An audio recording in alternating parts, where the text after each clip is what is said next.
All right. Technical snafu. Welcome to live interneting. Welcome to, what it's like live streaming. Technical little glitch slash snafu. Sorry. We're back. Gives us a moment here to recap a little bit. And Dave, I never got to ask you this. Yes. What's your favorite Bucks? What's your favorite memory? See, mine's not a memory. Here's my favorite Buck memories is when Doug Williams, with that rocket cannon of an arm he had, every time he threw 30 or more yards downfield to Kevin House or Jimmy Giles going down the middle. That's my favorite Buck memory. That memories, and then the Deuce sign and the Chiefs Super Bowl. That's a How beautiful can moment. you not? And I'm not one who likes it when these guys get in each other's face, thump their chest. It's just toss the ball back to the ref like you belong in that end zone. But that was priceless. Well, and Especially, it was it couldn't deserved happen to a nicer wide receiver. because he asked for it. Exactly. He asked for it repeatedly. He asked for it. So, yeah, I Exactly. get that. I'm going to do something here, guys. Let me give you just while we're waiting for everybody to hop back in here, and we'll get everybody back. I want to do something here. It's sort of a quick thing while we're waiting for AJ. Listen, guys, there's something that happens every once in a while when something takes place that I've got to react to and respond to, and it happened today, and dang it.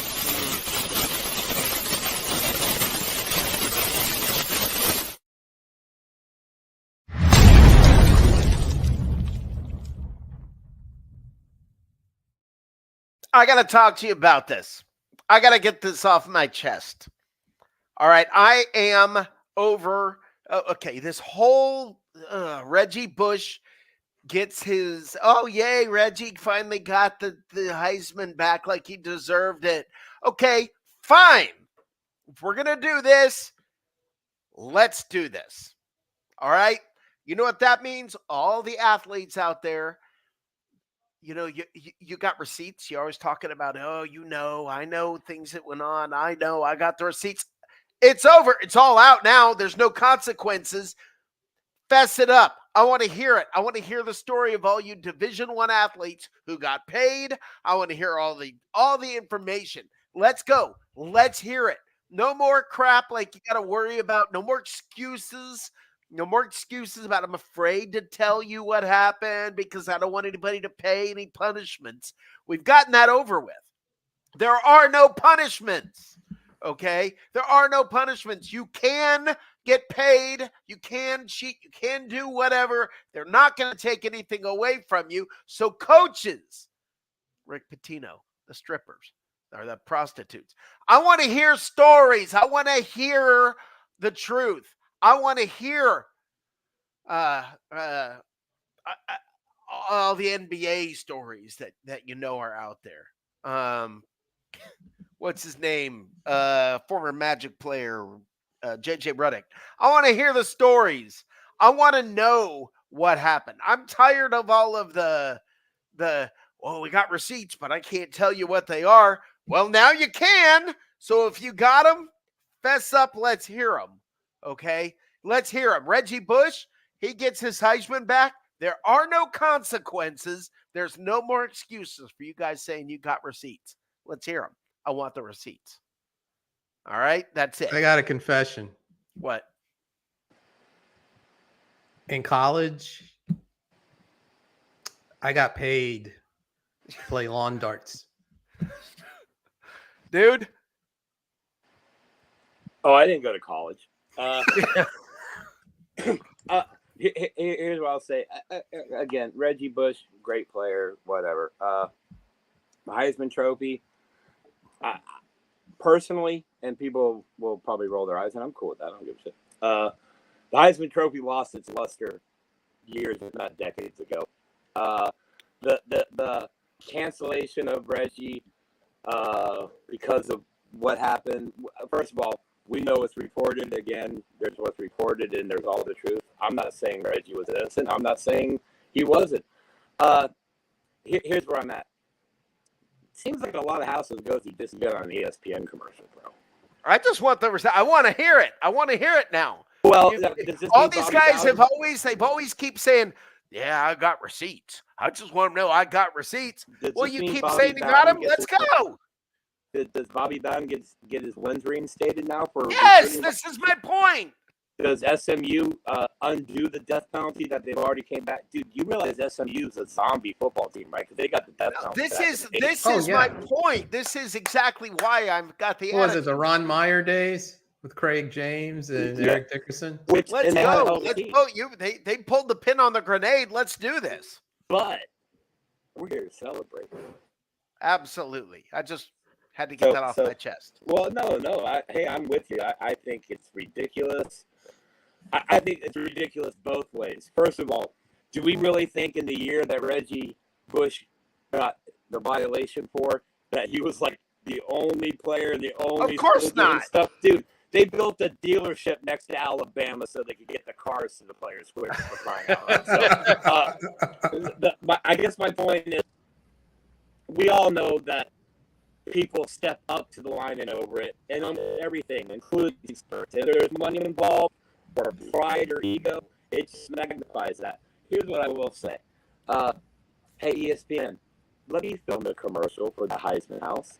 Let me direct it. Because I think the whole Heisman House should be like, oh, welcome, but you're still not one of us. You know, you got to do the dishes, and you got to do the laundry. Or we're giving the Heisman House to Reggie's mom. Because that's what that was all about, was housing, right? That is, it should just start. The Heisman House commercials should just start with a knock on the door. And it's Reggie Bush's mom. Yeah, it's Reggie Bush. Yeah. Awesome. But I said, look, we got. Let me bring in. We got Coach Slick in here. Hey, oh my gosh, it's a 5-way. It's a 5-way. It's about to be a 6-way. I'll partner up. And I just like saying. I just like saying his name, Devin Sanguinet. You got it. Such a cool first name. of all, We practiced for hours to do that. Can we get in the mirror? I need a peek of that jacket, Devin. What you got on there? That looks like a varsity. So yeah, I got this used. So I know the sound quality is probably shit, but it just says Tampa Bay Bucks. No, you're good. And excellent. that's basically it. It's red and white.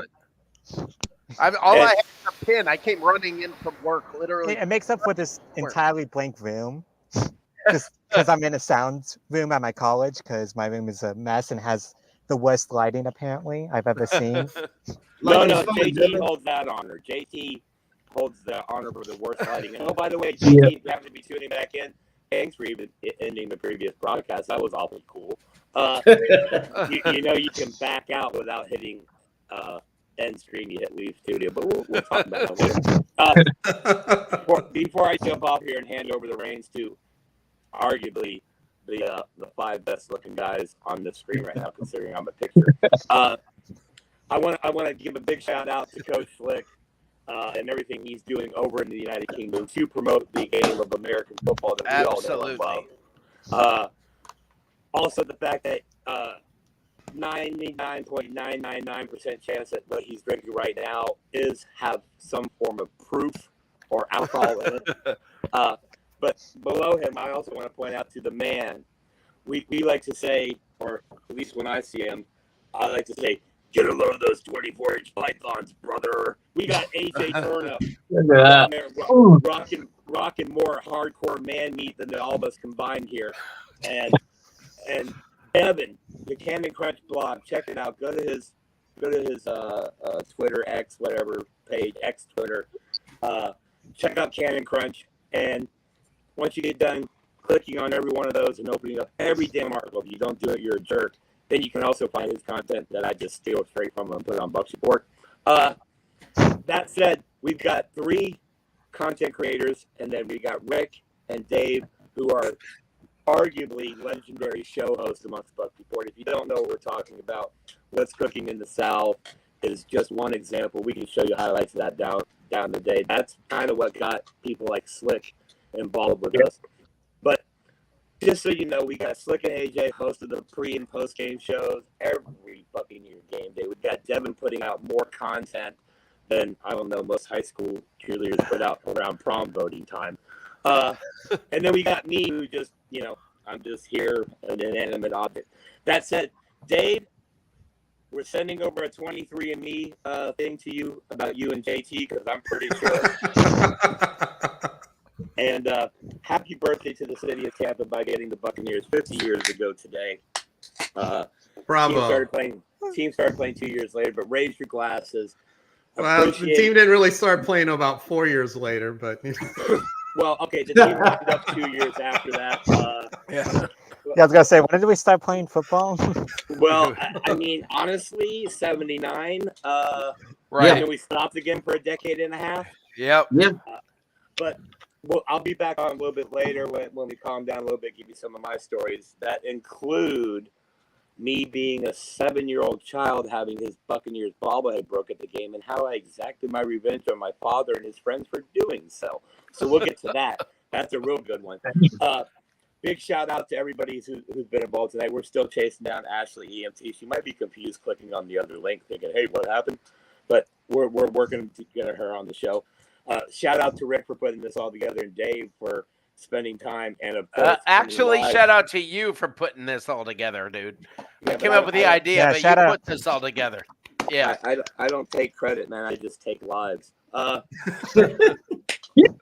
birthday, Buccaneers! Happy birthday to the city of Tampa. And when I come back on, Rick, because I know you're working stiff just like Dave and these other guys, but I want to keep you on for a little bit after we get done with Devin, which sounded weird now that I said it, because I want to talk about worst catchphrases or monikers in Buccaneers history. Think about that for a minute. Okay. I'm gonna jump off here. AJ, nothing but love. Hey man, quit using that copyright shit on YouTube, bro. I gotta use your videos, man. Thanks. Hey, check out AJ's YouTube page. He's going to promote it. Slick is everywhere. He's a social butterfly, but he's also a football coach. And, of course, like I mentioned, Devin. David, I don't think David does social media. I think he's still got AOL. But either way, show him nothing but love. I'm gonna jump I got MySpace. Damn.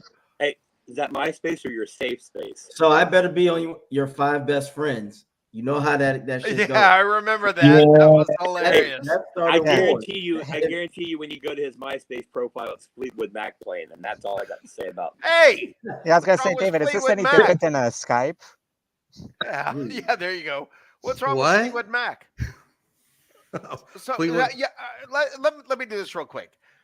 I want to, we sort of got an introduction. The guys over on the right here, AJ and Coach Slick, they've got a show called The Aftermath that I think is, and sorry, Dave, I think it's the best show on Bucs Report. I love watching you guys give it a good run. I really enjoy your show, and like regularly we have a great time. Oh yeah, and that's just flat out the truth. I go on there as a guest from time to time if we could get Dave to put some clothes on and get on camera, then maybe I got laundry, it's almost done.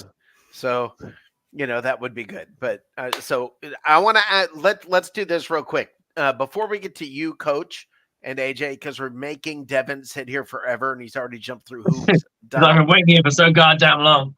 Yeah.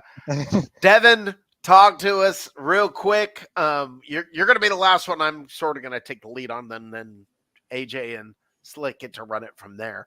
But I want to know from you, Devin, what's your first Bucs memory? My first one? Well, obviously, you can tell I've been there since day one, obviously. Oh, shut up.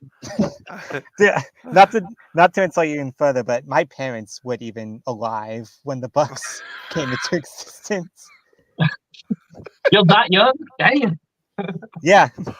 So, yeah, I wasn't even here like when they won the first Super Bowl, so that kind of sucks. But yeah, no, it doesn't. You missed the bad part, so it doesn't suck. I still had to watch the 2010s. Well, kind of. Yeah. my first memory, and I think this turned me off from Bucs football, is like I just remember my dad being like, "What's that like thing like my dad's watching that always makes him like scream at the TV. I don't think I want to watch that. Yeah, that's being a Bucks fan. What's Yeah. your favorite Bucks memory? My favorite, oh man, obviously like 2020 was great, obviously for a younger fan like me. Yeah. I have to say that like funniest, like not necessarily in a good way, but 2019 was like the first year I was like, okay, and then maybe something here. Obviously the Bucks, they weren't great. They still drafted what, like 18th, 19th, Yeah. something like that. Yeah. 19. Mm-hmm.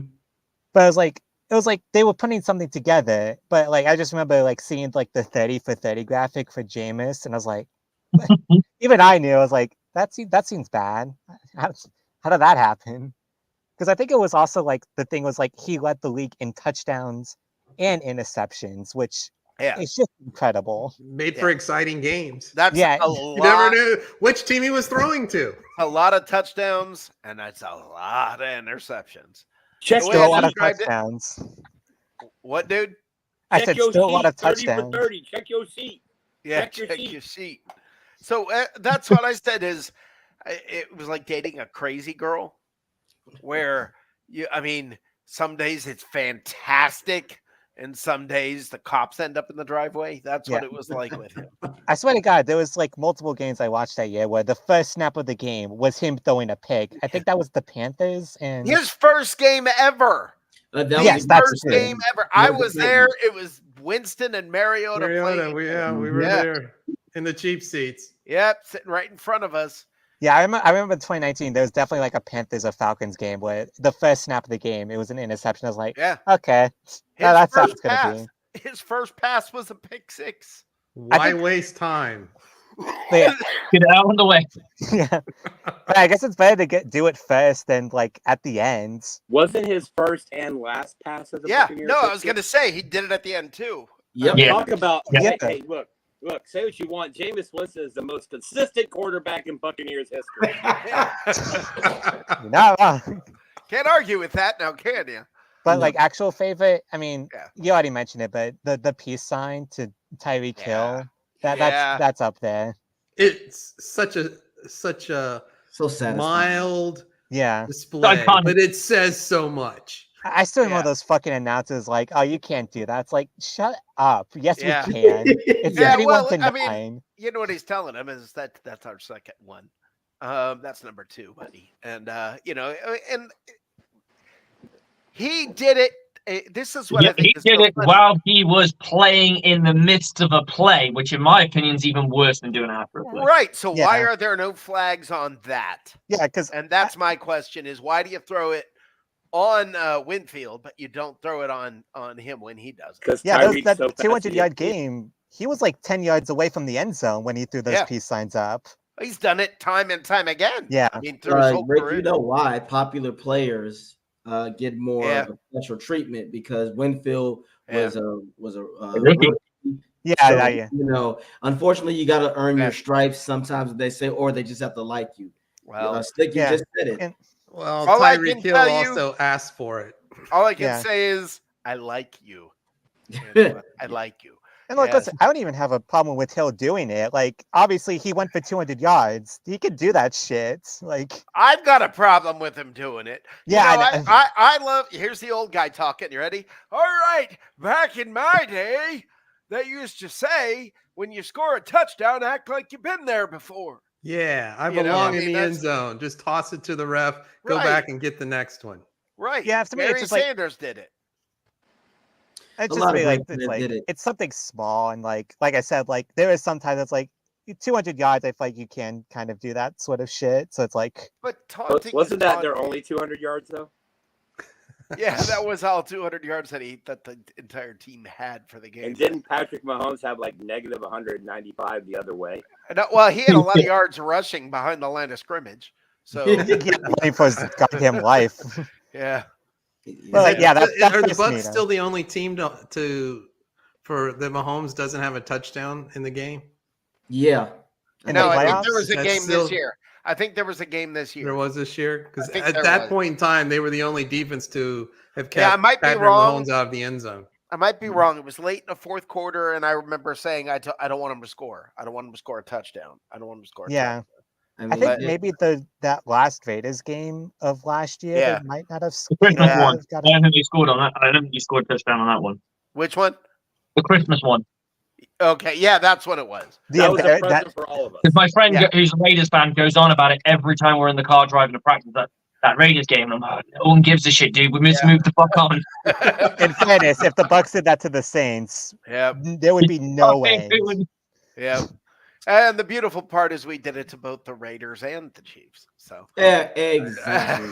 Yeah. Exactly. We Yeah, just the gotta one. wait for the Chargers to actually be good, and we can beat them in the playoffs. there you go. So yeah, they gotta actually make it through the playoffs, and the Chargers just don't do that. I don't know. Well, Yeah, but they because got of the Jim Broncos. Harbaugh. Devin, who do you want them to draft tomorrow? I mean, I did like Ooh. my like official like mock draft because I don't usually do that sort of thing like on social media at least. Sometimes I'll do it for fun because I don't like contributing to it because I think it is a little oversaturated in my opinion. I get people enjoy it, so like I get a it. little. Mock draft 23.6. Yeah, I understand. But So, yeah, yeah, but seriously, who in a perfect world, what do they do tomorrow in the first round? Well, in a perfect world, like I don't think he's gonna fall. I really don't, but I would love Jared Verse. Okay. Yeah, we Mm. were talking about him earlier. Yeah, some people think he is gonna fall. I don't know. Yeah, I've seen like Brett Coleman and like other like people in the know who know far more than me Yeah.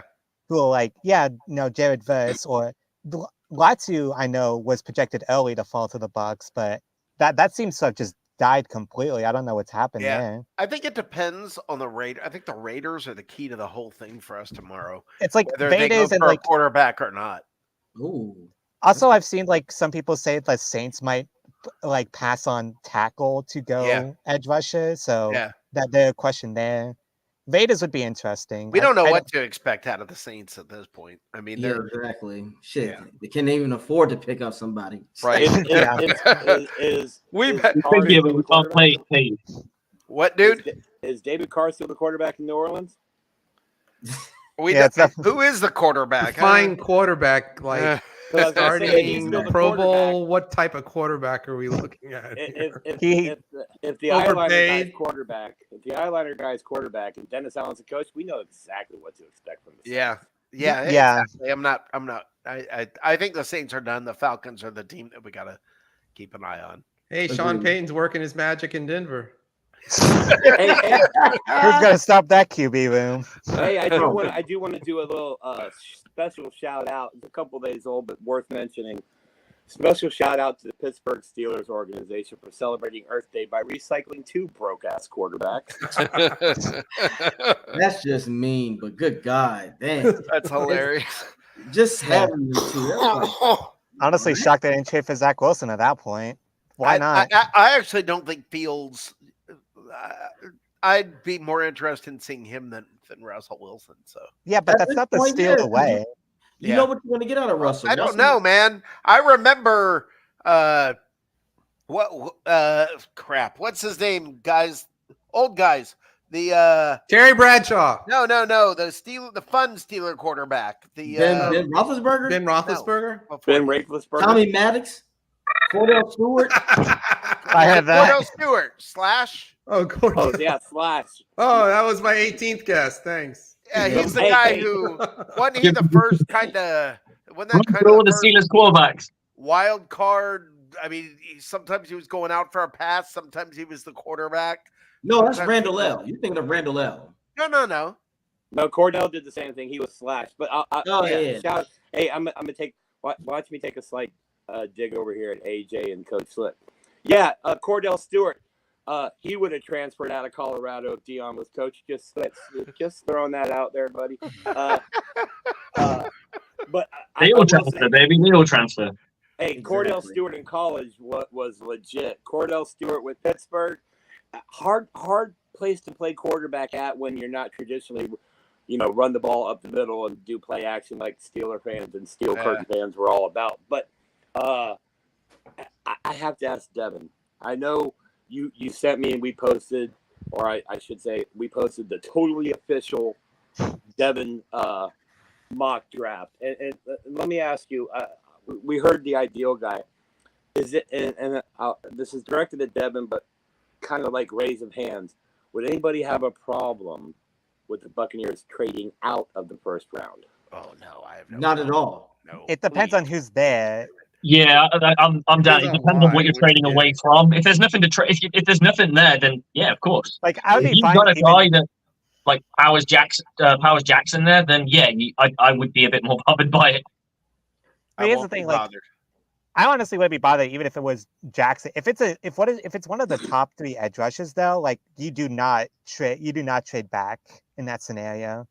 The reason I chose Jackson Powers is because I didn't want to do a trade because that just gets kind of messy. But it's like if you trade back and you get like not that they would, but like let's say you get like the Panthers 33rd pick, that's like an ideal place. Oh, maybe Jackson Powers is still there, but you can also get Zach Frazier, which I think is more appropriate at that spot. Or you get like more of a mid-round second, like above the Bucks Yeah, next one. Please. The thing do that I this. trust in Jason Light, guys, is that he's not gonna typically that man knows not to try to get someone for that's expensive when you can get him for cheap.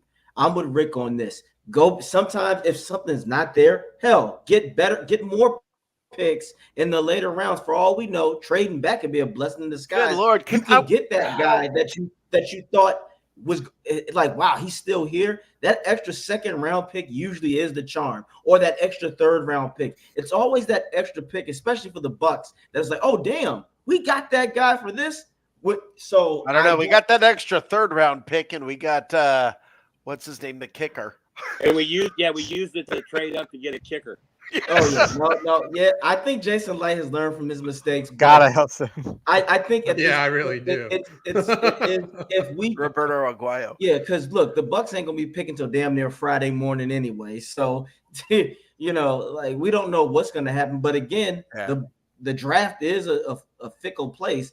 I remember Daniel Jones got picked, and the Giants really was sitting there with a straight face saying, "That's our guy." And even New York fans was like, "What the hell?" Well, they're going to say that. I promise you, whoever we draft, it doesn't matter who the Buccaneers draft.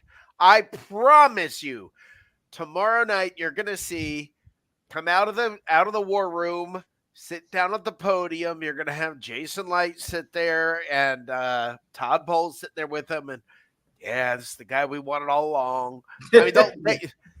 I mean, yeah. And I would be. We've been scouting him since middle school. Yeah. I really want. I would love to try to. If we could end up. Listen, you eventually you drop out of the first round, go into the second round, then you take your second round pick, drop that down to the third. All of a sudden, you've parlayed yourself into another first round pick next year. And that's when things start to matter. Is get that extra first round pick next year. Okay. Maybe you don't have the answer this year. That's okay. We've already improved the team. We've already improved the offensive line. We've already done some things. Maybe it is okay now to do that. And this is a notoriously weak draft when you start moving through it. So deferring it would be smart. That. Thank you for saying that, David. I just love how people always try to suck off and overhype drafts every year. This could be the one. Get the hell out of here. Giggity. We have to be real. We have to say this draft is shit, y'all. This draft is ass. we have to take what we can get. I just love how people always say this could be the draft to come. No, it's not. It's not. This is a top 10. This is a high risk, high reward draft. If we're being truly honest, if you get the wrong person, you might set your team or position back 2 to 3 years. If you get right, then you can put them on I promise level. you. That's why I promise you 5 years from now, we will look at this year's draft, look at the first round, and there'll be a lot of players we're going to go, who was that? There it is. Hey, 99% of Bucs fans didn't know who Kalisha Cansey was last year until I didn't, but we know him now, and that's the difference. But that is the difference. Is 5 years later, you're going to know who he is, and that's where the difference comes in. Is 5 years later, nobody looks back on the draft 5 years ago. So. But I will say, if you were to happen to last year after Cansey was drafted, if you happen to be wandering around the internet and went to BucsReport.com, you could have found a draft profile support collegiate cancer. You want to know why? Because we do it like that. Devin, I feel like you're either at school in a locker room, or He already said where he is. Yeah. Yeah, Oh. no, this is a sound studio because my room had really bad lighting. And wait, you have a sound studio at home? No, In this his is my school. my Oh, college okay. campus actually has something. I just reserved it like last minute. Are we going to do a shout out to what college that is, or will you get in trouble? Oh no, I meant unfortunately I'm in North Carolina, so UNC Asheville. Nothing wrong That's with where that. Rick right above you is. He's in I Charlotte. live in Charlotte. Really? Yeah. I'd say like enemy territory, you know. Hey, look. Not that I mean, can we count the Panthers as enemies? They'd actually have to show up. Exactly. Right. I was like, Are there any Panther fans You being anymore? like James Bond sleeping with the enemy. I've How done many that. Panther fans are in that town, Rick? not 2, many. 3? Not many. Okay, there was There a are- fan event for like an NFL thing, and I swear to God, 3 Panthers fans showed up, and Yeah, there was they're more just Bills starting it. fans. Yeah, they're Damn. really just starting Look, it. until they In the become South. they are officially the Carolina Kittens. They're not the Panthers. Panthers have claws. Panthers can do something. Yeah. Somehow there was more UNC football fans like at that event. I don't even know how that happened because there's like 5 of us. I will tell you, if you live in Asheville, it's beautiful there. Oh, Asheville is Yeah. nice. Yeah. It's so expensive, but Yeah. We love going up to Brevard, it's 45 minutes there from Asheville. Yeah. yeah. I like going to the casino near Asheville. That's funny. But Oh, Devin, stay away from the jungle juice. I've got a full ashtray. You'll thank me later. yeah. No Well, jungle Devin, juice. you got anything? Where does everybody find you? So I'm on Twitter. It's not X. It's never gonna be X, but I'm Devin and then Sangu, Sangu. I don't know why I did that, but Devin Sang was already taken, so but yeah, like I'm on there. I also have a YouTube account. I may or may not stream the draft this year. I didn't last time because I was just kind of busy and didn't have a good setup. Not that I have a good setup right now, but you know, You're in a sound making studio. progress. I'm in my Yeah. Your kind of college has makeshift good- dining fucking room. But yeah, Hey, Slick has a stipulation in his contract and his living arrangement that he's never more than 6 feet away from a liquor cabinet. Yes, sir. It's in the contract. Devin, we appreciate you taking the time, man. Happy birthday to the Buccaneers. Yeah, Check out thank you. Cannon Crunch blog on the WordPress app. If you don't know where it is, go to his Twitter page. It's right there in his bio. Click on it. I do it every day. That way I can steal content from him. Devin, yeah, I appreciate it. as always, I'd say go Tar Heels, but I don't even know what the hell a Tar Heel is. So No go one does. Asheville. It would. And good luck up there with the glitter kitties in that area. Devin, And don't again, end our stream when you leave. Yeah, don't. I promise. I won't pull a JT Olsen. It's a requirement for guests now. Exactly. Everyone's done it at one point. So No, where they this- gone. See you guys. Yeah. All right, what's this button do? Click. Thank you, What does Devin. shoot mean? Yeah. Thank you, Devin. Yeah, Thank thank you, you for having me, Devin. by the way. Yeah, you got it. That was You great. got it. Have a good one. How'd it go? I just saw it. How'd it go? Oh shit! But no, Oh. but again, yeah. Happy birthday to the Bucks. Look, damn, it feels good to be a Bucks fan. I'm going to for all you Buck fans out there. Listen to Rick. This is good times you're in. Be appreciative. Be thankful. These gentlemen below us and dude, they've seen the real shit. Now, Slick and I, we went through the shit of the 90s, of course, but not as an adult. The 2010s were hell, but I can only imagine you guys going through the 80s, the early 90s. Shit. So, Buck fans, 70s. all the pieces we have right now, this is a celebration. Yeah.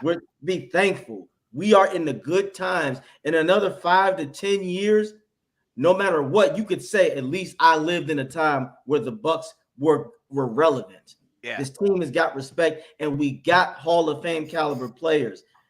2 of them, you got Evans, and you have possibly Levante David.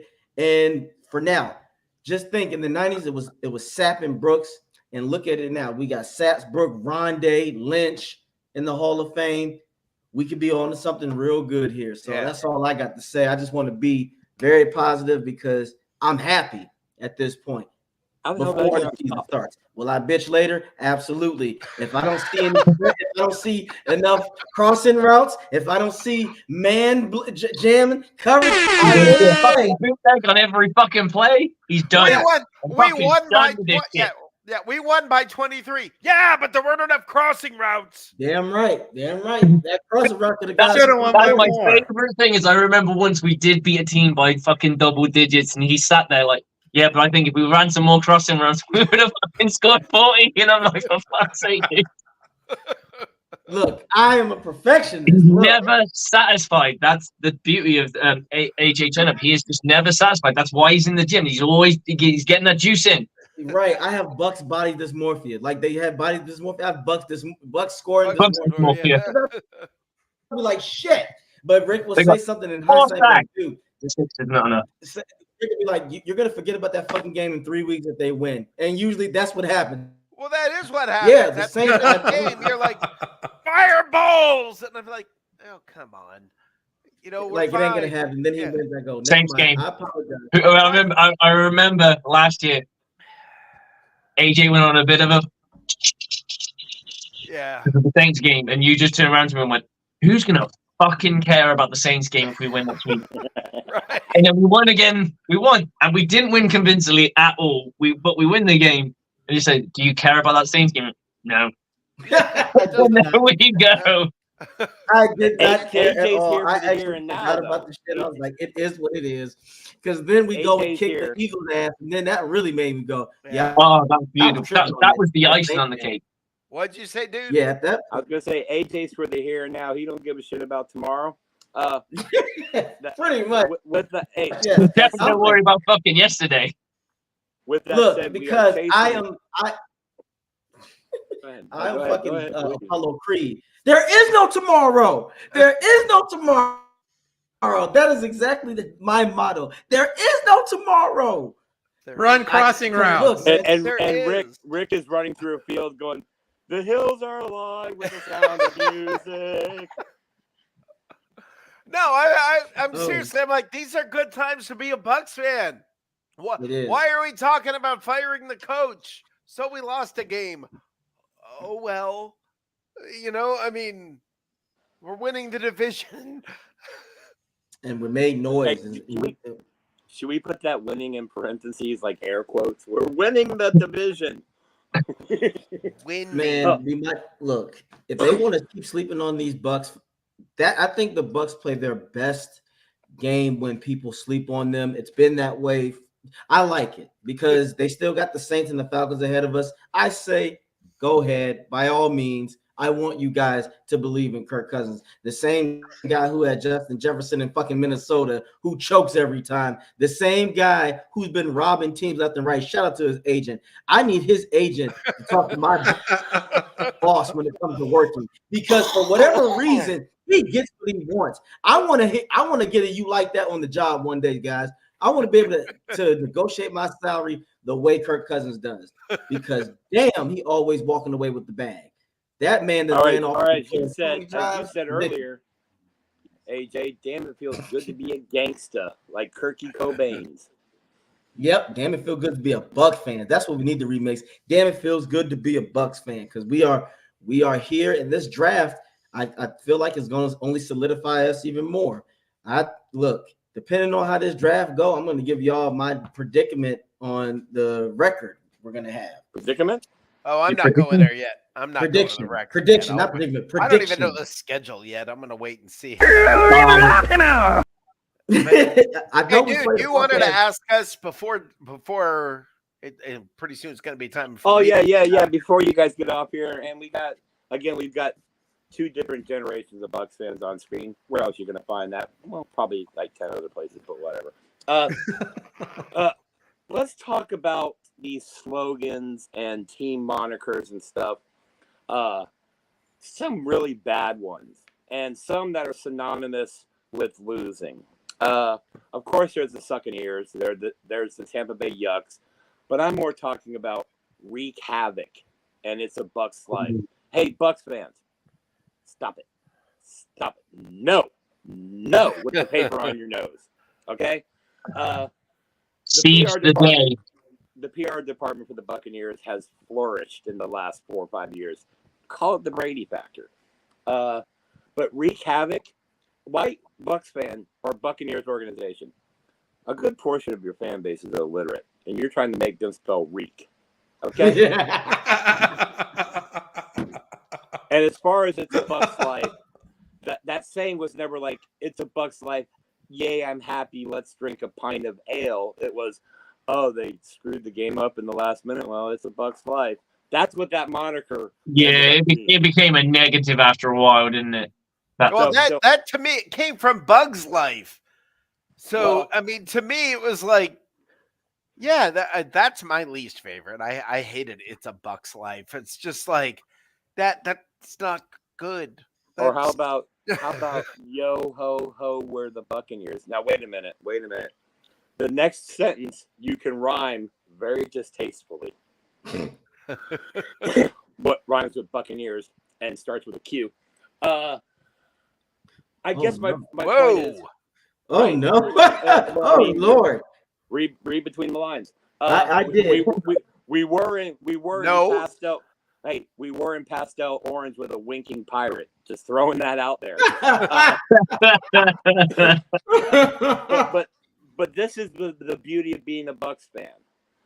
For Rick, and I'm sure Dave, going to middle school at our age when the Buccaneers were in the middle of their decade and a half of double-digit losses, being picked on by every other kid in school because you wore a Buck shirt, and then getting to that moment in San Diego, watching Chucky run up and down the sidelines, scowling at God knows what. Boom!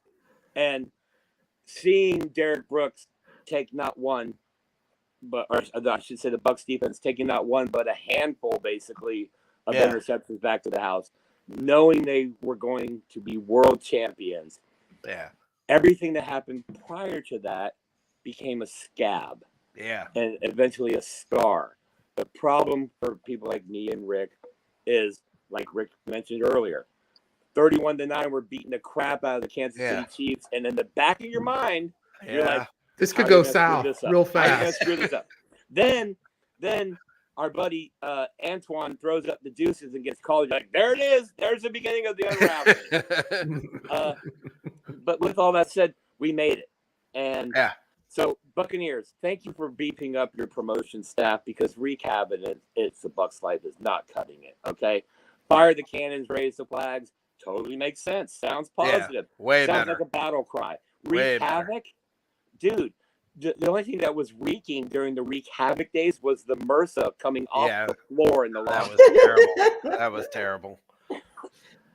The biggest one. But that said, we gotta let the old guys go because one, they're old, and two, we're gonna say a bunch of dick and butt jokes and cuss and stuff. And well, dude, how long has it been since I've been on a show? Like over a month. I want to say this before I go. I got a story. I have a memory I want to tell you real quick, and then I'll go. My mom, Dave can attest to this. Dave can attest to the fact my mom was a huge Buccaneers fan. Always was a Buccaneers fan from the start. And my mom passed away the year before they won their first Super Bowl. And during that Super Bowl, I had a lot of friends call me during the game saying, "Man, I'm thinking about your mom." Because my house was, we would come over to my house and play, and my mom was, she was the make iced tea or lemonade for everybody and make something, and that was my mom. But we had that. There's that memory, and always thinking about, and sitting there during that game, knowing, as I watched this. It wasn't, I will be honest with you, it wasn't, gosh, my mom missed this. What was going through my mind was, man, I know when mom got up there and they said, "Come on in," she said, "All right, but I got one request." And the next year, the Buccaneers won the Super Bowl. And to me, As I sat there and watched that game, it felt like my mom was looking down, going, "Thank you." There, that's because I mean that is to me one of my favorite Buccaneers memories. Before, And my before mom last- was buried, by the way, with a Mike Allstott jersey. Oh, That's how much of a Bucs fan. Many blessings, man. That's Well, I remember we would do picks just straight up, and she would keep this spiral. This is totally foreign to people that grew up after we did, but she had a spiral bound notebook, and she'd find out it was about 6 of us, all our picks. And then when I went to college, she would type them out on index cards to who was playing that for that week, send it up to me, and then I would send it back. So she would do all. It was just fantastic. So yeah, she was a huge Buck fan. She was a huge Buck fan, a huge football fan. Yeah, and she was just she was a gem. Yeah, and it's just that's a fun memory to me. Is looking back as a Bucs fan, knowing that, and then we won another one. That's so awesome. We won another one. How many does that mean we won, guys? 2, man. Look. How many? 2. And when the Bucs are on a mission, yep, that's right. When we are on a mission, we win it. It's all or nothing. That's one thing I do love about this team, for better or for worse. When we are on that mission, we're doing it. Both Super Bowls, we whoop that ass. Yep. The Buccaneers are the only hope and salvation for this nonstop monster that's called the Kansas City Chiefs. Mark my words. Yeah. The Bucs are the last line of defense. I have a feeling that the Chiefs will get back to the Super Bowl. I don't want to hear this three-peat shit, because people forget the Chiefs, when we played them in the Super Bowl, they were back to back. So people were already like, "Oh, this is a dynasty in the making." And we said, "Psych." Hey, you kind of sounded like Mahomes there for a second. Everybody, I'm right here. I can't take him serious when he tries to act tough. Like, sit your ass down before I smack you. Like, first of all, hey, why does Patrick Mahomes look like he's part of Prince and the Revolution? I gotta say this. I do have to say this. If they do three-peat, God forbid, if they do three-peat, I'm willing to put him in the conversation of GOAT. Not GOAT. Not I yet. don't think that's going to happen. I didn't think it was going to happen this year either. That was Rick Hughes, ladies and gentlemen. Thank you for your input on that, Rick Hughes. You have now been banished from the show. Fuck Patrick Mahomes. I don't have listen, I would have said the same thing about Brady before. Okay, I would have said the same thing. I hate Tom Brady. I would have dogged him and said, my whole thing with the GOAT conversation, and this is again me being old and grouchy and probably somewhat inebriated. Until you at least tie the guy, shut the fuck up. But Brady never got a three-peat. That's why I said. Well, that's just one thing. What if he three-peats and never does anything else? But there it is. Well, he's already won 2. So he's got 3, and that's it. That's not it. Wait, no, is he won? How many has he won? 2 or 3? 2. He's won 2. Oh no, he's on 3. Yeah, he's won 3. He's won 3. He's won 3. He's on 4. The Bucs in the last 2. Right, so that would be 3. 4, Yeah. and he's got a three-peat. I'm willing to put him in the conversation. I'm not saying for me he's to there. do that, Conversation, I agree with. You've got to put him in the. He's already kind of knocking on the door. Right. He has to do a three-peat, go play baseball for 3 years, and come back and do another three-peat. Oh wait, that's basketball. Never mind. But that's real though. I mean, yes. But you probably get that Mahomes is probably a decent baseball player as well, though.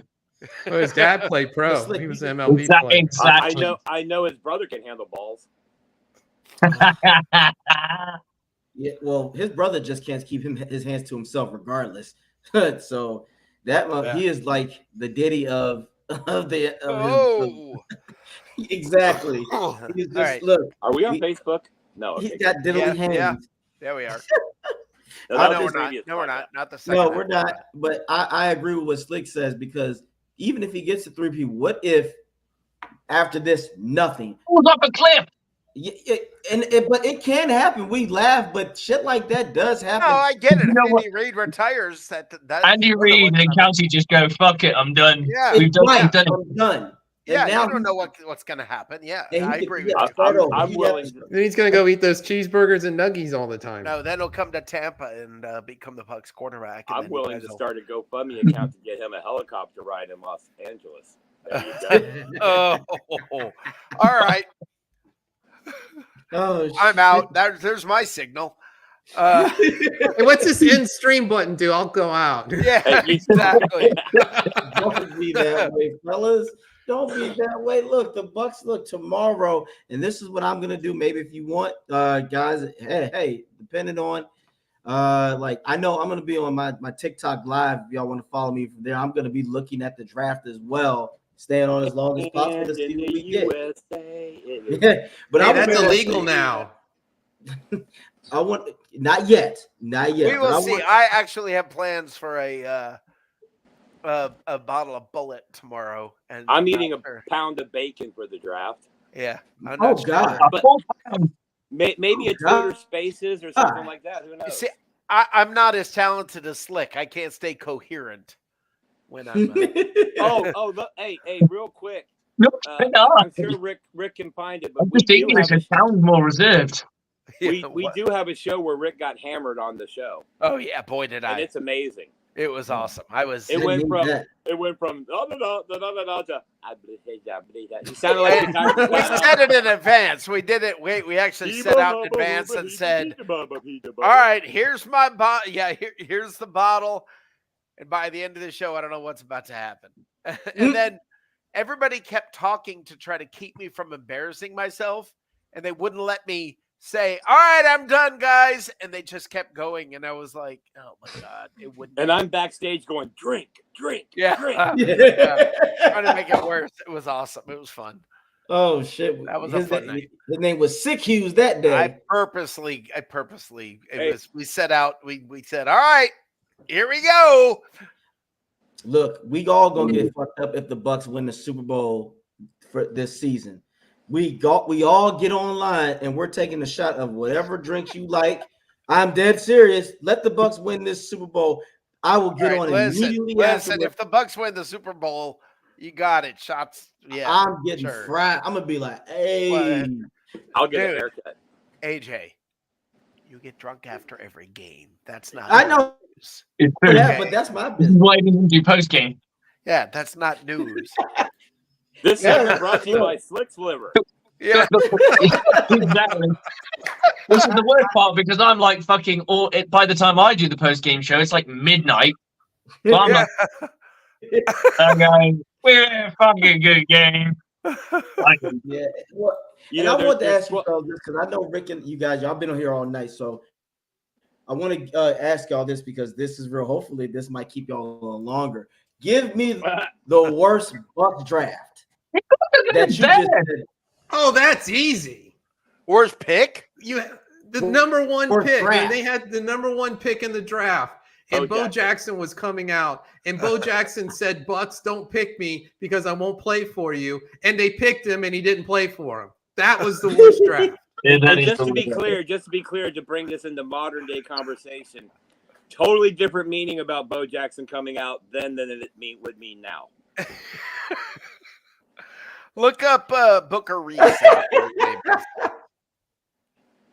Oh my God! So that's the worst. Now that is actually that's crazy. When you think about what it, that man you got a said. first round pick that never played it down for you. You burnt a first round pick.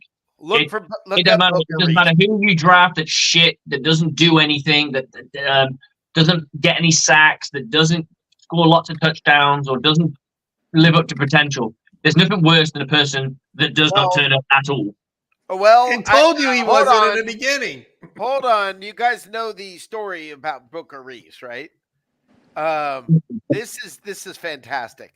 This So is, give me the story. let me tell you what it used to be like being a Buccaneers fan. All right.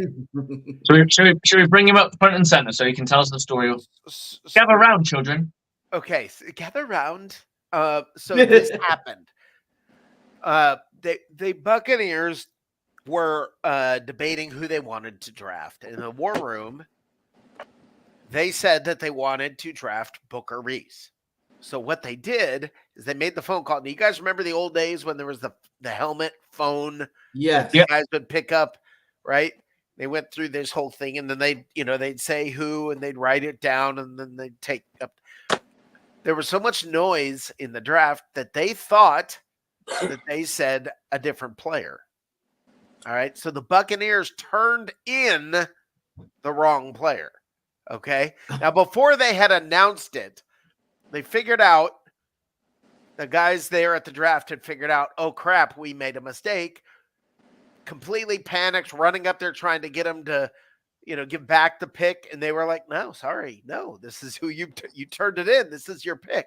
So they announced this is the Buccaneers pick. I forgot who it was. In the meantime, there's such panic in the war room, and they traded like a first rounder the next year and a third rounder or something to get back into to get a second round pick and drafted Booker Reese, who never did anything. I don't pretty think crazy. So I think that, yeah, That's an awesome story. yeah. I think the Bo Jackson draft pick is obviously at most of people's top of their list. But for us old heads, let me give you some PTSD for the Buccaneer fans on the bottom of the screen here. Keith McCants, Eric Curry, all drafted in the top 5, all had as many sacks or half as many sacks as Shaq Barrett had in one season. But wasn't it Keith McCants that we traded? No, wasn't it McCants we traded? Got a draft pick for him, and then he died. No, that was Gaines Adams. Yeah, there you go. Keith McCants got hooked on crack, I believe. Yeah, okay, that's what it was. Lord. But they say no to crack. Hey, it's the bewitching hour for the two guys here. Dave is patiently smiling, although I know he's like, "Hey man, I'm He's missing just Matlock." painted on eyeballs. I do want to read. I got to read this. Is it okay if I read this story about You this can read draft it all. because it's so horrifying. Birthday day. Let's do it. All right,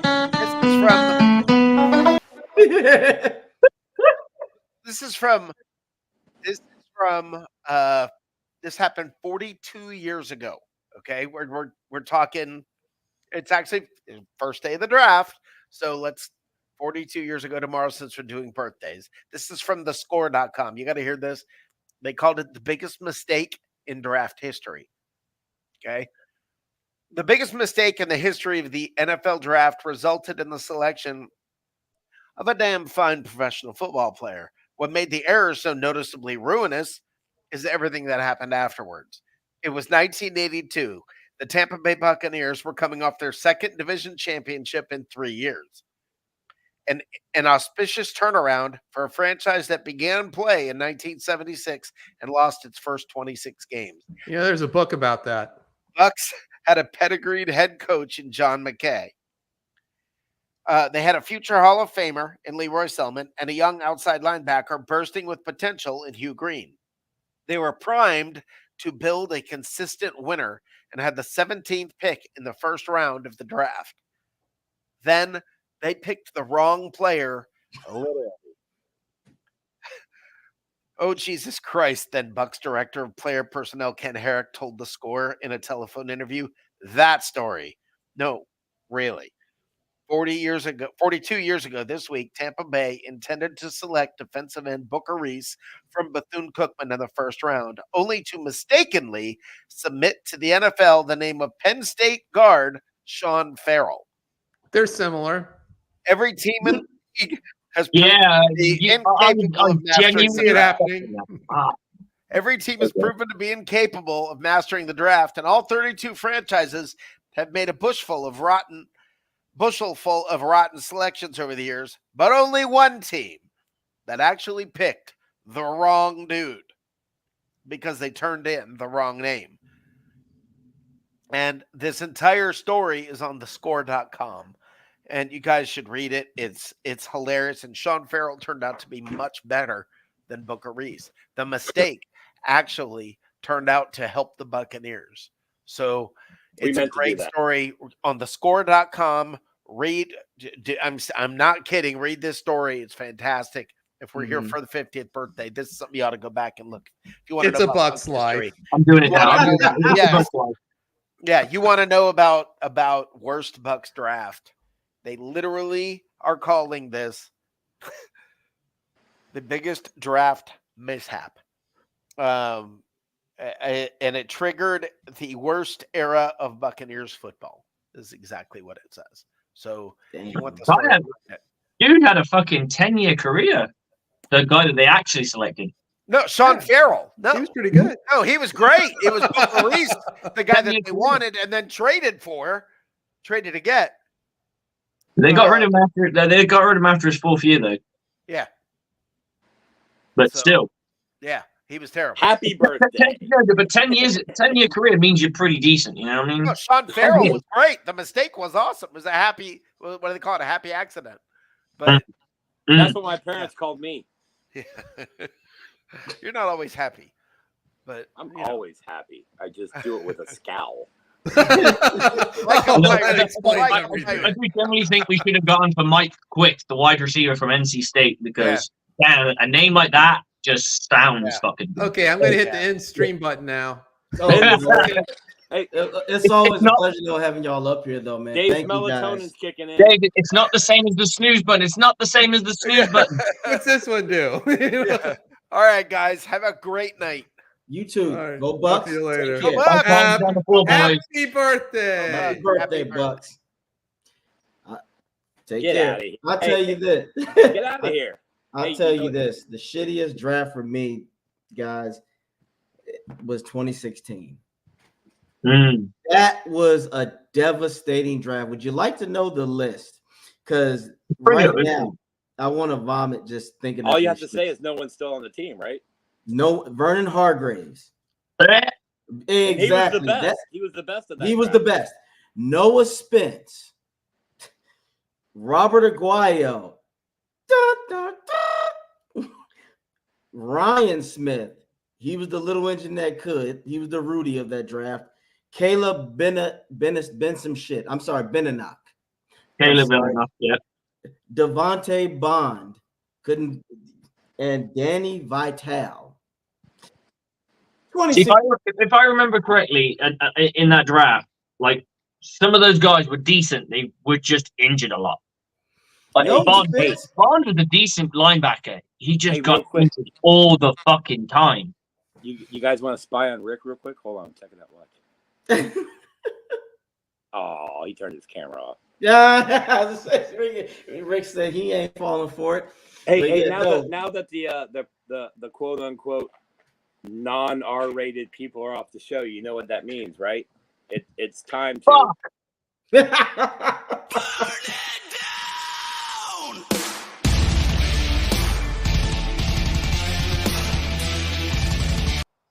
Okay. Boats and hoes.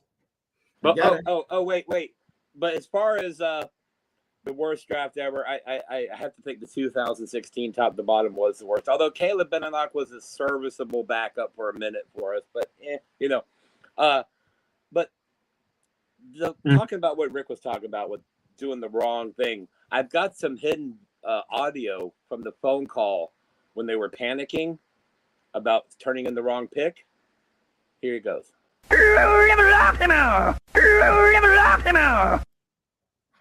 I love my sound effects, guys. I'm sorry. Hey, happy birthday all the way over there in the UK. Hey, you realize technically by having Slick on and talking to him, we're talking into the future, which is pretty cool. This is fucking true. I think that's Slick. We know it's a birthday celebration, but I would be remiss if I didn't say, give us an update on those boys that you're coaching over there. How's it going? Well, we played our first regular season game. We won, and it was a fucking ugly fucking game because we were shit in the second half, like really fucking bad. So we're cruising all the way through, making a few mistakes here and there, but we finished the half off 10-25. okay. So we're like, okay, 50, gotta be 50, 40, 50. It's got to be in that ballpark. We finished the game 25-23. Oh my! That's called building a lead and protecting it. We're called fucking shit, is what we're calling it. It was straight up trash that literally watched film, and I think people have got new assholes, so that people are shitting out 2 holes now rather than the one. I'm not fucking happy with it. And we go against a team that's very, very good in the Lancashire Wolverines this coming Sunday. And I sat there and said, if we do our fucking job and we fucking follow to read like we're fucking supposed to, then we will win a fucking game. And I've told my DBs this. And I've said this straight up. I'm going to sit there and watch the fucking your read. And if I see someone looking at someone else, you get the fuck off my field. Because that's the fucking problem. There it is. I am fucking done with the people staring at fucking quarterbacks, masturbating, hoping for a pick. I want you to fucking cover a guy and stick with him. That's what's happening. I'm just fucking done with it. And the embarrassment lately in practice that we just haven't got numbers. Defense ain't turning up. We're on a fucking jolly at the moment. It pissed me off. Well, hopefully, Coach, you get it right. Now that we brought the temperature down, let's go in a happy direction here. We're winning though. What's that? We're winning though. Well, I mean, when here's the thing. As a coach, if you're improving, that means you're doing a good job. That's all that really matters. Besides wins. No one's talking about the draft tomorrow that the Buccaneers could potentially trade up. I know it's a long shot, but let me throw something in your ear. Not necessarily trading up in the first round, but they've got a couple of good picks in the second and third combined. I think 3 total.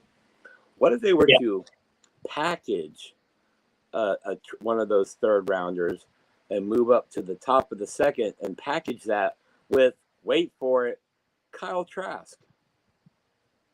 Do they keep Kyle Trask? Would they consider trading him? My point being here is, Kyle, you're obviously not going to be the guy here, okay? No. They've literally turned over every stone that isn't named Kyle Trask. Yeah. I think the kid has enough talent that he deserves a shot, but let me be honest, and this is a plug for us football fanatics. The NFL needs to really think about this with their quarterback development. Kyle Trask hasn't taken a live snap in how many years? Legitimately, a live snap? Okay, why aren't these backup quarterbacks, or let's say practice squad young quarterbacks, undrafted free agents, why aren't these teams coming to an agreement with that UFL league and farming them out? Just like they do in the to be honest, you could turn around and say the entire practice squad plus maybe they have what's called future contracts, a couple of those guys too, and just say, look, we need a fucking G League. Yeah. We genuinely need a G League because we need to have a look at talent because we just flush it. That's what we do. We flush it and let it go somewhere and go, oh, they got something out of it. But the problem is they're not in a scheme. The beauty of it is if you were to have like a Tampa Bay Buccaneers, you had an NFL G League or whatever, like the NBA has. Yep. And every franchise has a G team. You can put them somewhere else. It doesn't matter. You can put them in Orlando because let's face it, they could probably do with some football. And you put a G League out there, and they follow the same coaching schematic. Like the scheme's the same, the coaching like delivery's the same to a degree, right? Then you know what your team is capable of, and you go, this guy in the G League that's fucking sacking the quarterback left, right, and fucking center. Let's see what he does in the fucking real McCoy and see what we're getting against. Just like baseball, just like the Premier League and the European soccer leagues do. To me, and like you said, the NBA, hell, the NHL. Let's just stop. How every other freaking sports league on the planet does it. NFL, listen, I know you love that money, and I know you love the shield and protecting the shield and all that, but let's be honest. I watched way too many spring leagues come and go. And some of the football was good, cool. Some of it was horrible. So far this year, and make fun of me if you will, I don't give a shit. I watched every UFL game. And we're looking at actual good football. We're looking at schemes and game plans. We're looking at stuff that we haven't seen in a spring league in forever. What they're missing is quarterback play. Because the NFL is hogging them all up and like Slick said. Yeah, they get them on those future contracts, or they stick make sure they're stuck on it. You got 14. Each team's hugging four to five quarterbacks. Yep. Right. So at that point, I get wanting to keep it because you'd hate to let him go like we used to as the Bucs, and he goes on and does well at another team. But how do we know Kyle Trask isn't a legitimate NFL quarterback? Yeah. How do we know if he doesn't get a chance to play? I mean, the roll of the dice put him behind Brady, for crying out loud. So obviously you're not getting any time. And then they go and get Baker. Kyle Trask in the back of his mind, and he ain't wrong, was going, oh, I hope he goes Baker Mayfield like he did in Carolina. And he didn't. And I feel bad. I feel bad for the Kyle Trasks of the league, because watching him at Florida, you're like, this might be one of the best quarterback prospects coming out of Gainesville in quite a while. Yeah. And then he gets in the league, and he's doing nothing but carrying a clipboard. That seems to me like you're wasting another revenue stream. NFL, tap into the UFL instantly. So you're thinking of going down the ideal of rather than just having instead of having like a G League, if they want to have the spring leagues, why not rent out a quarterback? Yeah. Why is it like they do in English football? What do they call it? There's a loan. Players go out on loan. Absolutely. You've got a developing player that you don't want to start, but you want to see him get meaningful reps. And here's the thing: so he plays in the UFL or the D League in the spring. Yep. He comes back here in time for the draft when their season's over. He's got a stat sheet. He's got film to show, and he's an actual better quarterback. So NFL, each team has an opportunity to create more value in the guys at the bottom of the roster, whether you trade them or do whatever. The point is, the game of football can always be improved. And the only place that I see the NFL is dropping the ball is having an alternate league, a D league, minor league, whatever you want to call it, because for every player that gets drafted or signed as an undrafted free agent, there's 4 or 5 guys for each of those players that can play, that can be serviceable, whether it's a backup, a rotational player, whatever, and they don't get the shot. Now, the quarterback position is the glory position, so that's what I kind of led with. But think about some of these running backs and wide receivers that never get a shot, and put them in there. They start putting up good stats in the spring league. If nothing else, kick returner, punt returner, special teams. Yeah. The point is, you can improve the overall performance of your roster if you would have an affiliation with a league outside of the actual NFL. That's my big bone of contention. They should do that with coaching for coaches in G League as well. That's where you farm your coaches out too. Exactly. I mean, let's say you got like a defensive coordinator on your team, right? And you could turn around to him and go, "We're going to loan him out to so and so to be their head coach." Then you can see if you've got actual head coach potential. That's right. A DB coach gets to become the defensive coordinator.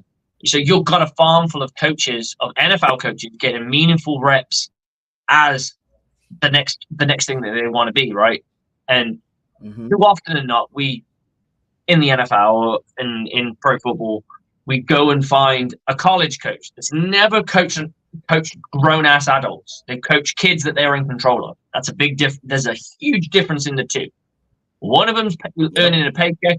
The other one, we got NIL, but it's not the fucking same. It's not the same. You're not playing for a contract. You're not playing for the food on your family's table, and you're not a fully developed grown-ass human male. So there's a big difference in managing, and you're not only just managing, like in college, you're managing a lot of human beings, but the difference is in pro, you're managing the best of the best. So they've all got egos. They've all got this.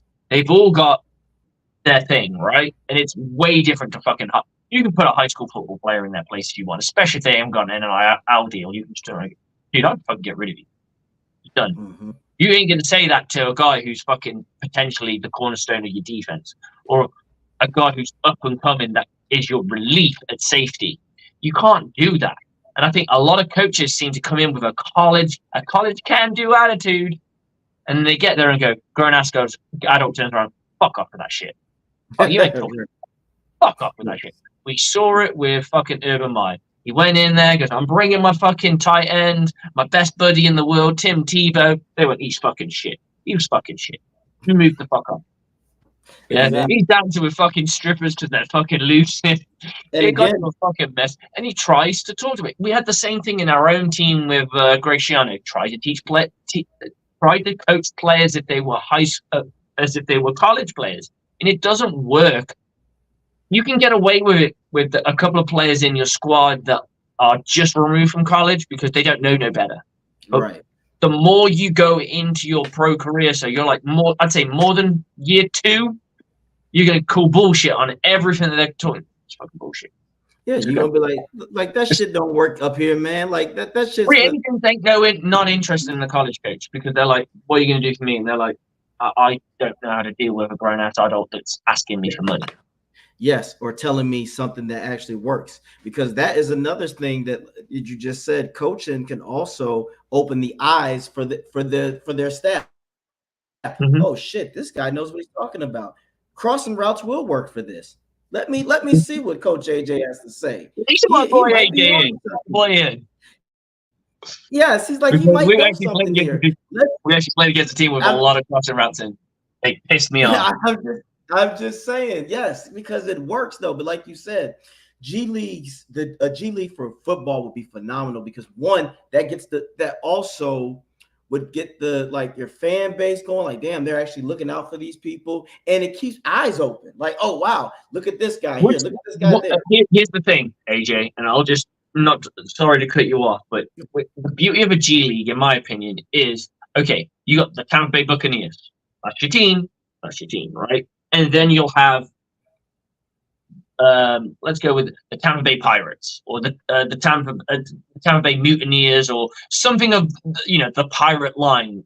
You know what I mean? With like a piratey sounding name. Yep. Whatever you want to call them.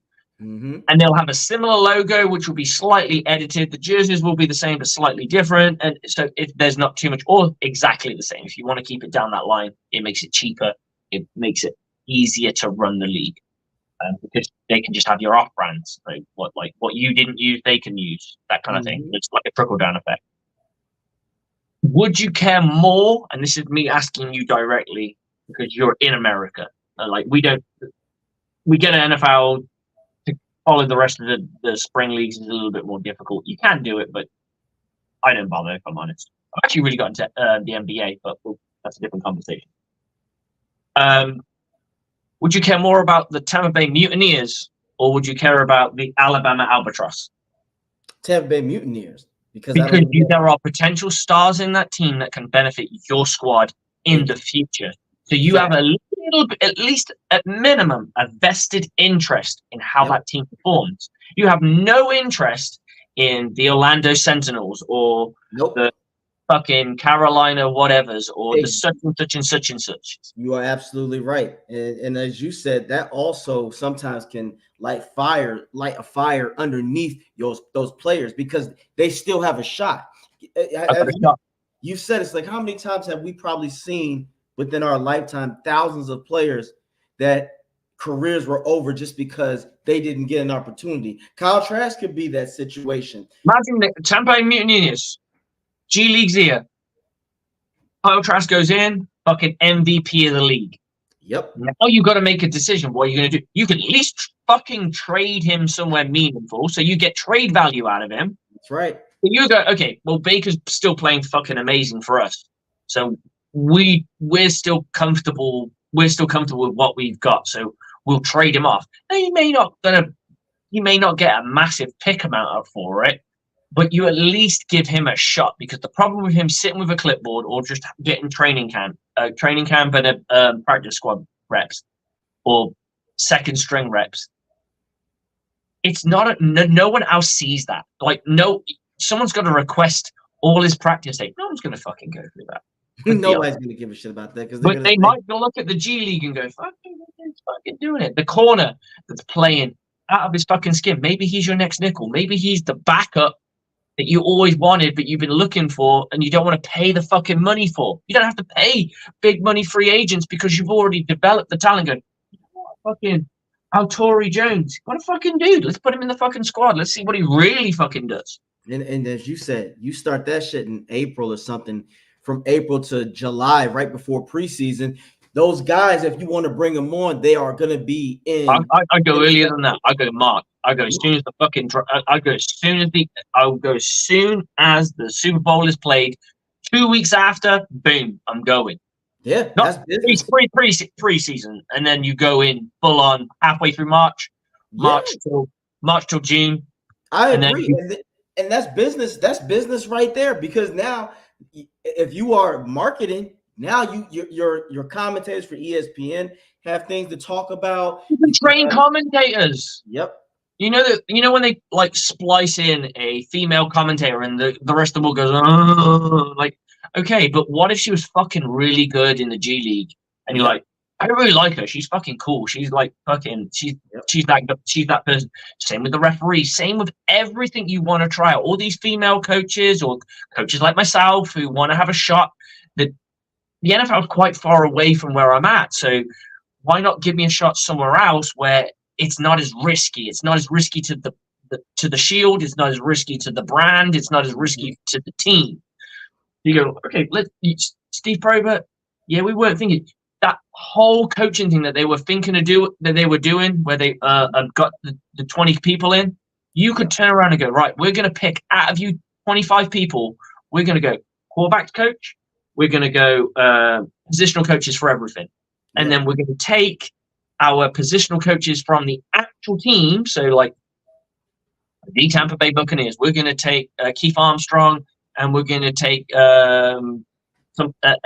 another person. And then one of the coordinators is going to be the head coach for that time. Right. There you go. So then you've got a full-on trickle-down effect of what it can really look like. It's meaningful reps. It's meaningful everything. Mm-hmm. I love it. I don't know how we got onto this. We were supposed to do a birthday, and now we're talking about.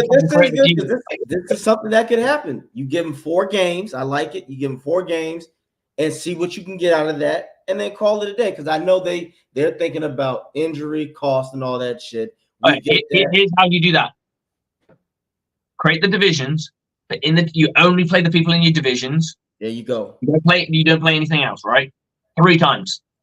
There it is. So you have a free game series. So you play the Saints version, the Carolina Panthers version, and then you go to the playoffs. And the playoffs will be done in a neutral site. There you go. I like that. I like it. So, guys, as you can always see, we are fans of the game of football. Buck fans. We love football. And look, this is for even for you players out there. We want you guys to get the most opportunities as you can.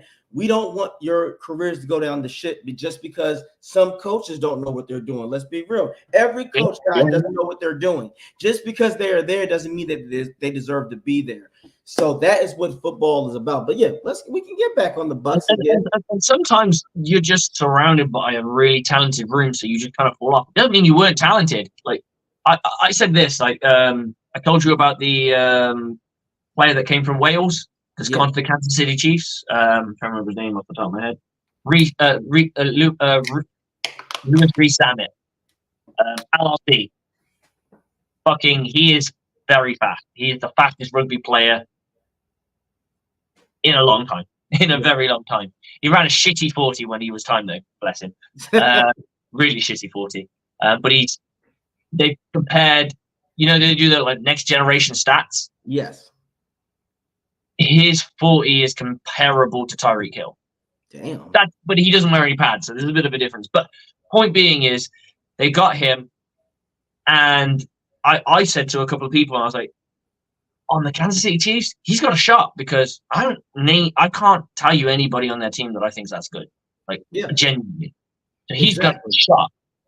But if he fails, you failed on the shittiest fucking team that you could have gone. And I mean shitty team by as in the room that you're going into isn't that great. You're not going to like you come at Tampa, dude, you are the bottom. I'm telling you, I don't give a fuck. You go over that place. They just had one guy fucking crash a car and some shit. So you're straight in the fuck. You got a shot. Yeah, he crashed out. Mm-hmm. He crashed out of the NFL. And that's the difference. I'm like, there's so many people out there. The talent's there. We just got to facilitate it. You just got to make it happen. I agree. Now, I will say, my thing is, too, when it comes back back to the we're going back to the Bucs, guys. But for the Bucs this draft, you already know what I'm gonna say. The first 3 picks, I need some fucking home runs. The first 3 guys, wherever you get, I need a guy who has a potential to be a stud. I need 2 starters. That's it. The first pick, I need him to be a potential star. The other 2 starters. I think the issue is there though, dude. If you were to read the draft profiles of every first round pick, is they're all going to be starters. You read the draft profiles of all the second round picks, they're all going to be starters in the future. Yeah. You read so that's kind of like my point. What I want to see is the Buccaneers fit the need. I read something the other day, and I always like to, you scour through your feed, and you read all these things, and someone's like, who should the Buccaneers pick in the first 3 draft? Just like you just said. And someone went, best available player, best available player, best available player. And I went, well, what if the best available player is a tight end? I don't need a tight end. Right. What if the next best available player is a quarterback? I don't need a quarterback. What if the best? So that doesn't work because you didn't, and then you finish the draft and I've got a wide receiver, I've got a tight end, and I've got a fucking quarterback. Yeah. You know what I needed? No, I needed a fucking edge defender and I needed an interior O-line. I guarantee that's what we need. First 2 picks. Yeah. It doesn't matter which way round. I will go best available out of those 2. Best available of an interior and offensive lineman, or a best available of an outside rush, an edge defender, and then the rest is arguable in my opinion.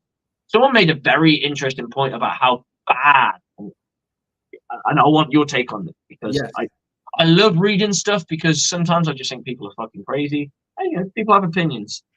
Jamal Dean is shit. Like, not the shit. Whoa.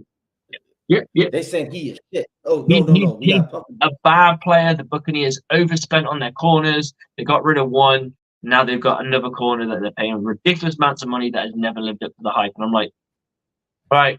And this is how I deal with it. Go watch film. Yeah. Every corner in the league has been burned. Yes. Xavier Howard is considered to be one of the better corners in the league. Am I right? Yes. Considered. I'm not saying he is, just considered. I get you. The Buccaneers burned that boy so fucking hard that his ass was red. Yes. He wasn't peeled, but his ass was red. Yes. Maybe there was a bit of pewter on it where it crisped up a little bit. You know what I'm saying?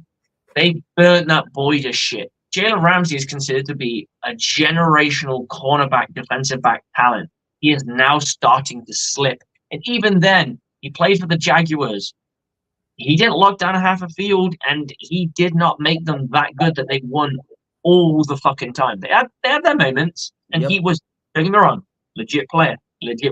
He's fallen off a cliff now. No one knows it. No one talks about him anymore. Nobody talks about him, especially after when Mike Evans sunned him. He hasn't been the same after that. He's spoken into existence, and it's been the same since. He's not been. He's still a good defensive back. I bet if you sit and watch the film, you sit and watch what he does, he's still that guy.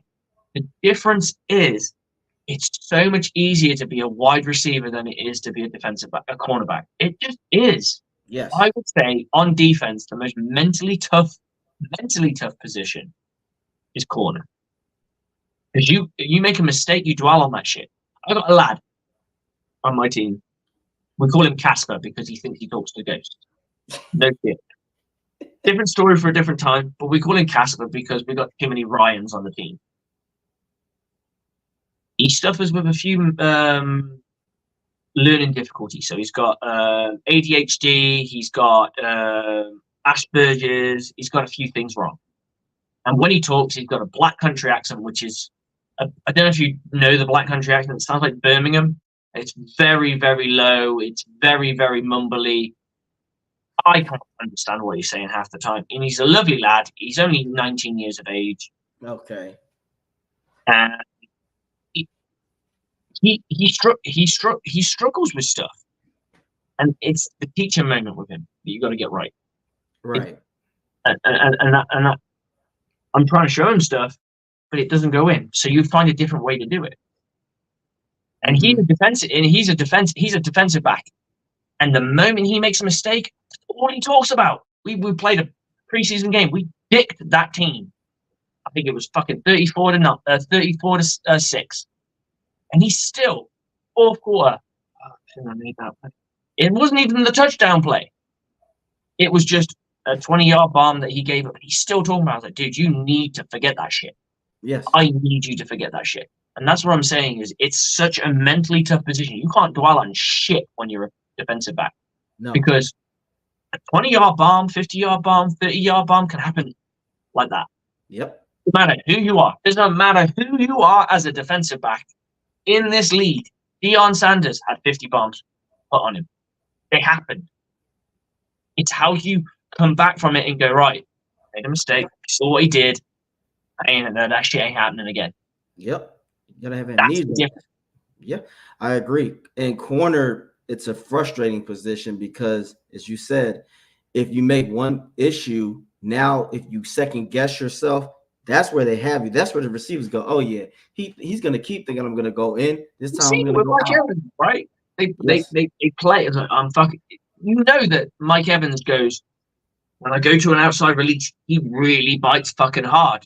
Okay, wide receiver coaches, bang a foot in, turn left, go upfield, and he'll get you. And the quarterbacks, just make sure that Baker knows what you're going to do. Baker, if you send me on any deep routes, what I'm going to do is I'm going to hit hard on the left. So I'm really selling it to the sideline, and I'm going to fucking drop a foot, and I'm going to go inside. So if you see me get to 5 yards and then drop a foot, go in on my inside. Don't go on the outside because it's either going to be incomplete or he's going to get it. That's the fucking detail, right? So Right. back's there like fucking oh, fuck, shit, fuck, he's turning, fuck, shit. You know what I mean? And that's what I mean. It's like, the wide receiver know where he's going. Wide receiver knows exactly where he's going on every single fucking play. If you're a wide receiver and you don't know where you're going, you should play DB. Yep, exactly. And the thing is, as a wide receiver, you can always recover faster. You could do it. You could slip and then fuck around, and the slip can be a blessing in disguise because now you. And it's not just you. There's multiple people on the field for him to take the choice off. You might be the guy that the quarterback hasn't even looked at you and you slipped. Yep. You know what I mean? So you slipped down and gone, I'm really fucked up. But it doesn't matter because he was looking over there anyway. Exactly. Now, corner, that's different. You slip and bust your ass. And they see it. And they see it. That's what I'm saying. The quarterback said, oh, I wasn't even going to throw to him. But since he's on the ground, whoop, and now you have to get up and recover. Can you imagine trying to recover going backwards and falling and then got to turn back and get up? And that other guy's going full speed? Shit. No, trust me. I hear you. Also, you got to remember in the Buccaneers scheme, there are times, me and you, I know you hate cushion. We know you hate the cushion. Yes. He likes the pushing, but he don't like the cushion. Yes. So that doesn't lend well to the cornerback. So you could turn around and go, and don't get me wrong, coaches see that. So coaches are looking at him going, okay, he got burnt on that play, but like he stood still. Why is it like, so you, when you interview him, you chat to him, I'm looking at all your plays. Like you're fucking 8 yards and you just stood there. Why? The scheme is to do X, Y, and Z. And he's like, oh, well, we don't fucking do that here. So you'll be fine.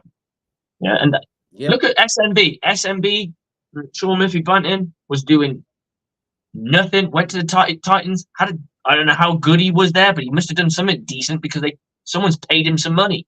Yeah. So he's been doing the thing. People don't really understand how hard it is. Ladarius Sneed, all these names you can sit there and go, there will be plays where they got beat. I can guarantee you there are plays where they got beat like a drum. All the There time. have been games where they got beat like a drum, where they were just a non-factor. You know what I say? If you haven't been beaten, if you say you haven't been beat, you haven't played enough yet. Wait until that happens because that's usually the guys who usually think that it doesn't happen. Your Jalen Ramseys, they're the ones who get beat real bad and they don't recuperate. Like you said, Ramsey is really falling off a cliff. I remember 3-4 years ago, he was the talk of the town. Now, like you just said, it's to the point now where it's like Jalen Ramsey is just considered a good corner. Oh, he's solid. He's a solid guy. And I always tell people this. A lot of times your front seven can also dictate how well and better off your corners are. People don't realize that. I remember the Josh Norman hype. People forget when he's with the Panthers, their front seven was so overwhelming and smothering. Most quarterbacks didn't have time to go through reads. What happened when Norman went to Washington? He was never the same. He was never that guy because that front seven couldn't get there. So Jalen Ramsey, it's really hard to gauge. Let's say you're a scout, right? Yeah. And you're looking at cornerback play. It's so hard to gauge how much the defensive front was a factor. You can't turn around and go, well, he threw that ball. There are times where you can see a rush pass, right? Right. You can clearly see it's thrown in the wrong place at the wrong time. Some of those you can pick up, but it's really hard to gauge that stuff. To say, he was only good because of the defensive back end, the defensive front.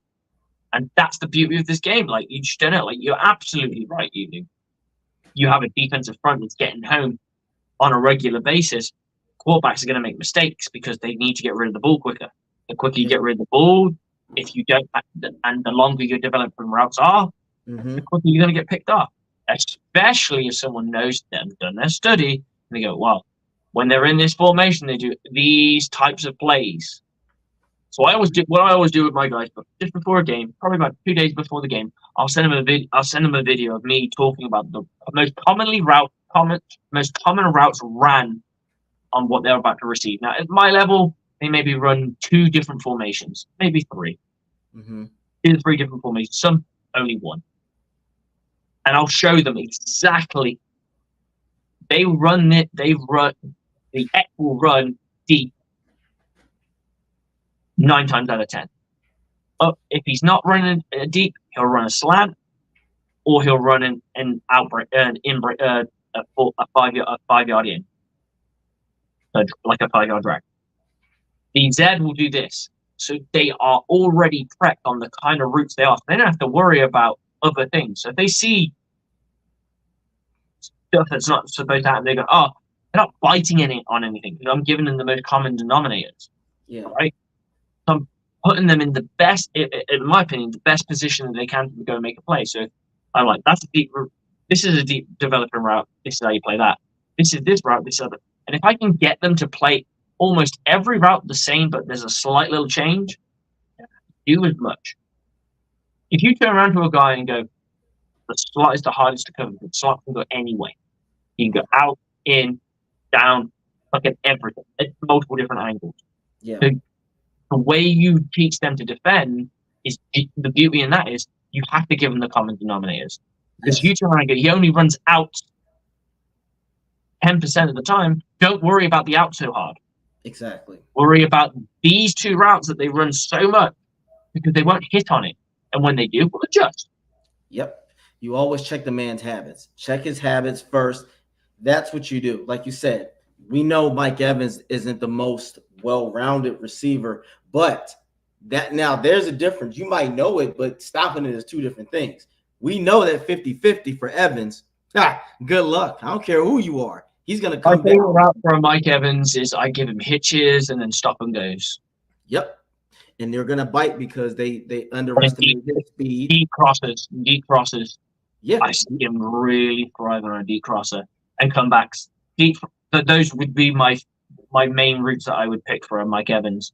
And you can change the depth of the hook and the curl. So it can be like a 5-yard, we do a 5-yard, an 8-yard, and a 10-yard, and then we'll just turn it into a comeback. Agreed 100%. And that's what makes him special. But again, guys, this is why we love the game of football. Each position is vital. And I do want the Dean comment that person tripping. Dean is good. Now, has he had disappointing moments? Sure, but every player has. So, but don't go way off the deep end saying Dean is shit. No, he's not. I think the problem is, and I think you just said it right there. Every player has them. Mike Evans is our guy, right? We love our Mike Evans. There are plenty of Mike Evans whiffs. There are plenty of them, right? Absolutely. The difference is they're not when you're a defensive back, they're not as critical. Defensive back fuck-ups are very critical and they can be explosive. If someone doesn't catch a pass, what could have been. Yeah. If someone catches a deep pass, you're like, fucking you idiot. Yes. You just cost us the game. That's the difference. The one difference is it's a deep pass that got dropped. You're like, oh, only he just reeled that in. God damn it. Yep. And then when a DB gives it up, you're like, you fucking how? I can Why? tell you the Detroit game was a perfect example. When Ahmad St. Brown I was like, motherfucker, why would you not push it? I'm like, why were you not pressuring him? He just ran in there. And you're right. The corner got the blame. I'm sitting here like, damn. When Evans dropped that first pass and it became an interception, I didn't give a shit. I was like, damn it, you gotta make it up for me. And again, depending on who the player is. Evans has a better chance of making it up far more than Dean does at that time. When Evans fuck up, he makes up for it too. That's what he's known for. Dean, I see where you're getting at. I mean, what I used in that, we go back to the Detroit game, is I said to someone and said, okay, what the last time I saw they took Dean out and put somebody else in, someone called McCullum didn't fare too well, and we ended up giving up a game with game-losing touchdown. But that's just it. Yep, McCullum didn't. He looked lost. Poor McCullum. And again, I was upset. Probably a really fucking good DB, and it will take time for him to get there. But that's I think that was the point I was trying to get at.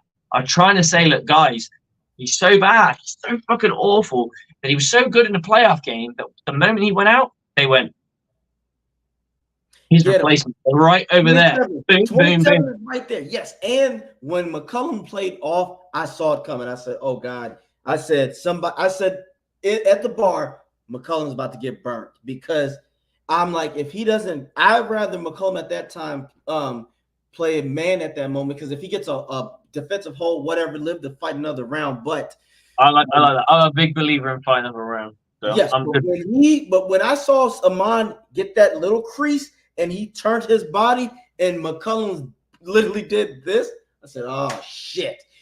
Golf literally just said, oh, bet. Like you said, as soon as D went out, they said, oh, 27's in? That's our donkey. That's our donkey. That's the donkey in, man. You got to take advantage of him. This is fucking football. It's Jimmy's and Joe's versus Jimmy's and Joe's with a few X's and O's in between. So my best cat versus your worst cat, your next best cat. Oh, your best cat's out? Okay, let me see who you put in. Let me see if he can handle my guy. If he can't handle my guy, I'm going to succeed. It's not fucking rocket science at the end of the day. It's not. And it's a psychological thing, as you said. If I'm continuing to pick on you and there's nothing you can do, you're going to become overzealous and you're going to give up more plays. Like you said, that's psychology 101. Just continue to make this man beat himself. Because like you said, the next guy comes in, the pressure might be too much. Oh, shit, this is Amon St. Brown. I'm a third string guy. What the fuck am I doing here?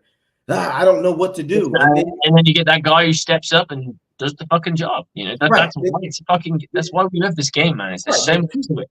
There's two guys. There's the guy where it's, oh shit, it's him. Then there's the guy that goes, fuck him, and I'm gonna get in there. And hey, this is my opportunity. I gotta show coaches they gotta keep me around. Exactly. So that's like you said, that's the beauty of football. You don't know what you're gonna get in that scenario, because the guy who says he's gonna be on it, he'll be the one that freezes. And the guy who might say, I'm a little nervous, but when I get in there, I'm gonna give it what I got. They're the ones who all of a sudden becomes the heroes. But because we'll wrap it up soon, because I know I just want to ask you one more question, and it comes to this draft because it's tomorrow. So let me ask you this though. Give me your, what is your guess? What do you think? Where you think we're gonna go, in your opinion? Where do you think we're gonna go? I've got a couple of scenarios. So I see potentially using the third round pick leverage up if Jared Verse if Jared Verse dips in the draft. I wouldn't be surprised if they traded up and got him. Yes, like a bit like a Tristan Wirfs moment, not like trading up massively. I'm talking he dropped to 22 and we go get him. I can't remember where we're at. Yes. I think the pick will be Jackson Powers, but you never know. And I'm absolutely A-okay with that. I'll take that to the bank. I think to bring a guy in who's got that nastiness about him, and he is the best center. And I can't remember the gentleman's name who posted this thing about draft picks. in the first round, center and interior offensive linemen I think I know what you're talking almost about. guarantees. I think it's Shefty. Yeah, I think so. And it tells you everything. That tells you everything. Go. Why not? Go for it. Mhm. First Yep. and second round, that's the kind of area. I wouldn't be surprised if later on the Buccaneers do leverage the third round pick into a thicker second, so they go climb the second and go and get a better second. So then they end up with they go down that alley. But at the end of the day, if they don't, then they end up getting what I call a bonus pick. I said to you the last time we spoke was you could spend that on anything. Because for me right now, the two biggest issues are interior offensive line, predominantly the center, Yep. and pass rusher. Yep. You clear those. That's for me the 1 and 2 pick. The 2/3, man. That's where can we do damage? Where can we exploit something? And I wouldn't be surprised if it would be like a wide receiver or one of them will be a wide receiver. I think one of them will be a defensive player. I think the other one, there'll be somebody there that's falling into the third round that might have been a second round guy. Yes. Running back. I wouldn't go tight end or wide receiver. That's falling into the third round like a Chris Godwin-esque. Or a cat like that. And I think that's the Buccaneers play. The rest of the draft, I'm not too worried about. I think first and second have to be nailed. Absolutely have to be nailed. It has to be an interior lineman or edge, and it doesn't matter which way around they are. I like it.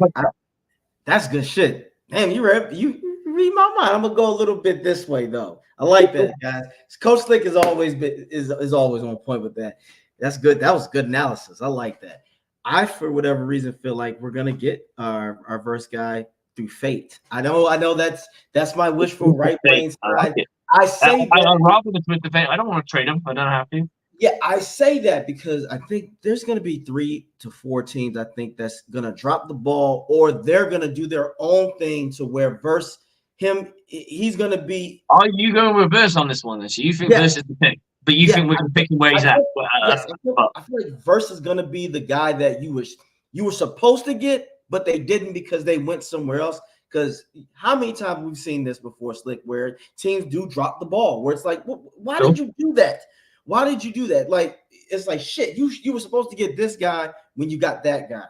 Because and it throws chaos into the draft because everyone needs to recover because all of a sudden that's what I love about the draft is you see someone either trade up or you see a team that trades up or you see a player drop.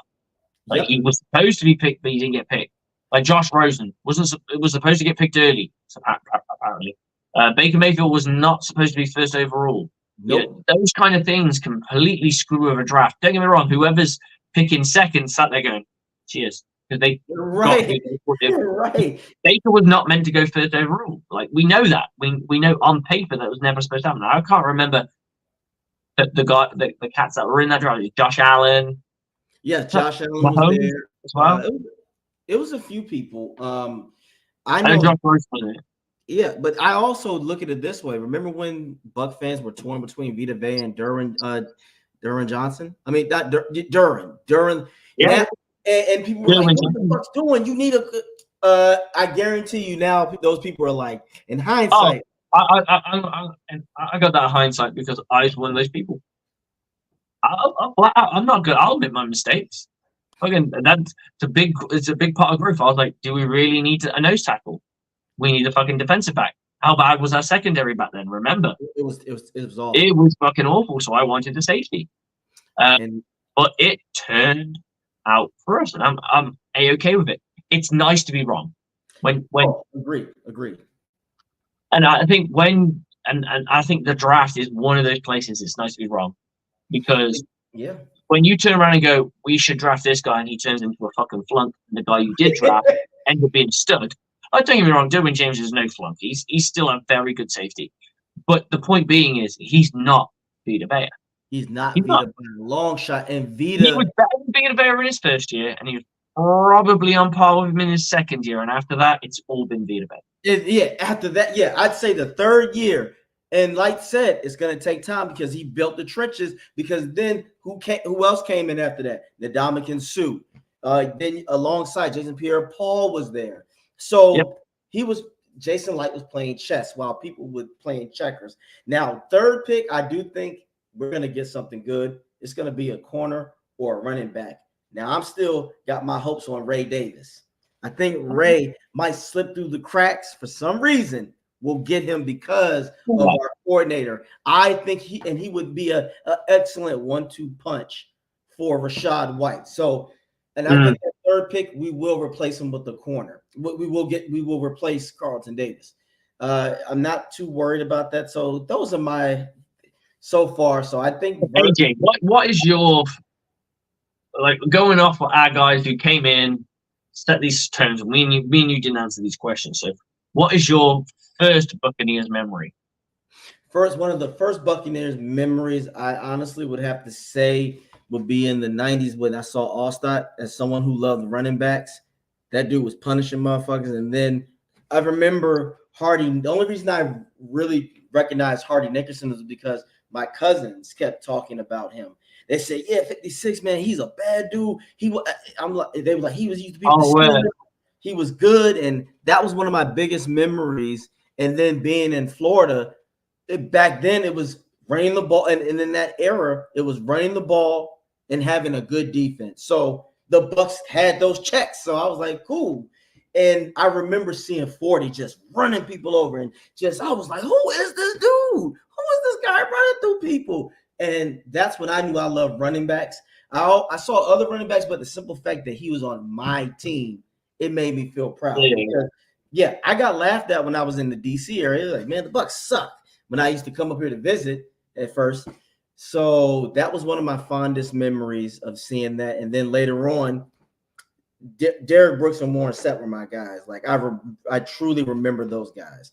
So yeah, those are my fondest memories. So that's why Allstott is like one of my personal favorites. But yeah, how about you?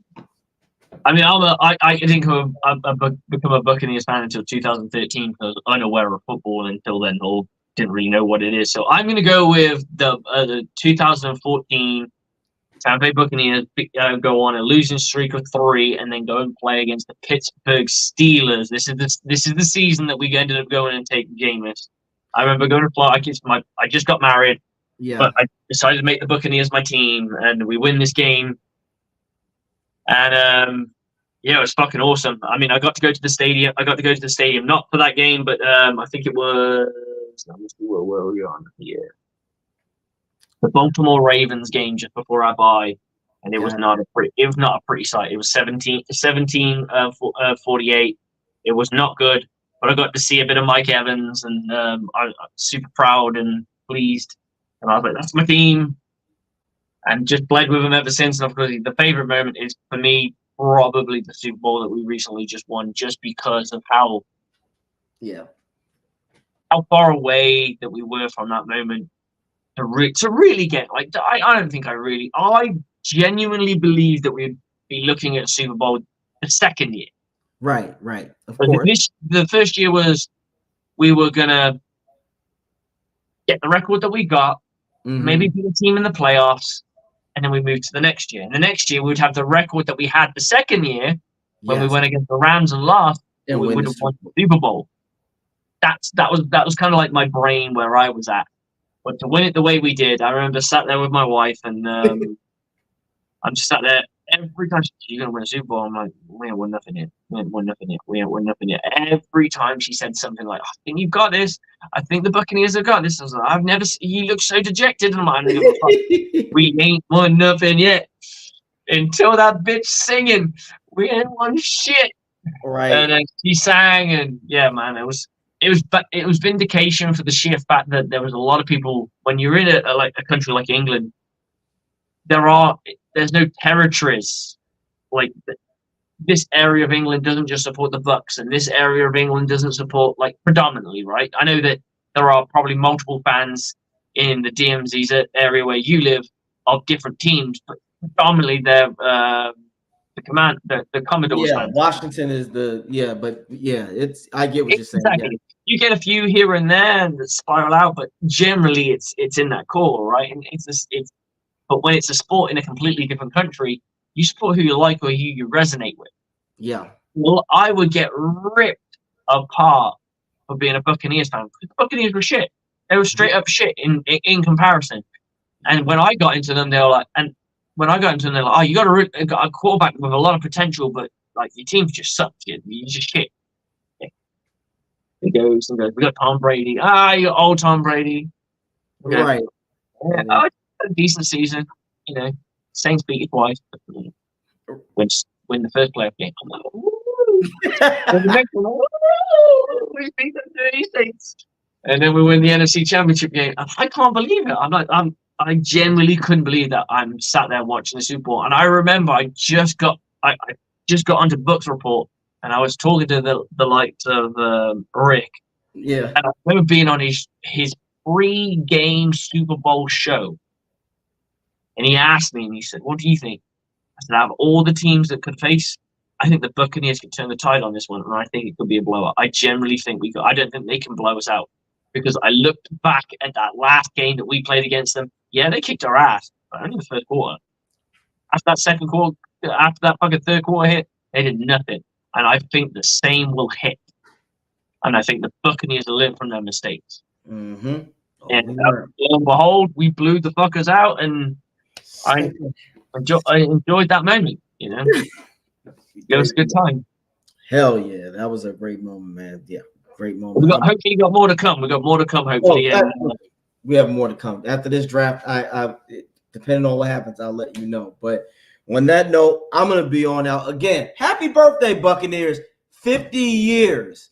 Damn, it feels good to be a Bucs fan right now. I cherish these moments, and just like I cherish always just talking Bucs football with my man Slick, aka the British guy who's always flying on standby. You take care of yourself, partner. AJ, you're gonna have to cancel the show because I can't. I got you, my man. Guys, I'm a guest for some reason. No problem. Always, guys, check out the Bucs, the aftermath on 102.9 Game Broad Street. We back as of next week, baby. We're back as of next week. We're back there next week, and as always,